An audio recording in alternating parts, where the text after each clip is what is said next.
چنیا ضلع قصور سے تعلق رکھنے والے نوجوان P H D doctor Abdul Mannan کا زراعت میں جدید تحقیق میں نمایاں خدمات کے اعتراف میں امریکن سوسائٹی آف اگرومی نے اعزازی رکنیت کے ساتھ ساتھ ریسرچ کے جریدے میں 5 سال کے لیے بطور ایڈیٹر منتخب کیا گیا ہے۔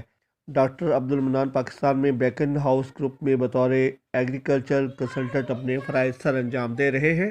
ڈاکٹر عبدالمنان کی اس اعزاز پر سیاسی سماجی حلقوں کی جانب سے مبارکباد پیش کی گئی ہیں۔ بلا شبہ چونیا ضلع قصور کی عوام کو اس نوجوان سپوت پر فخر ہے۔ رانا عاطف، 49 نیوز، چونیا۔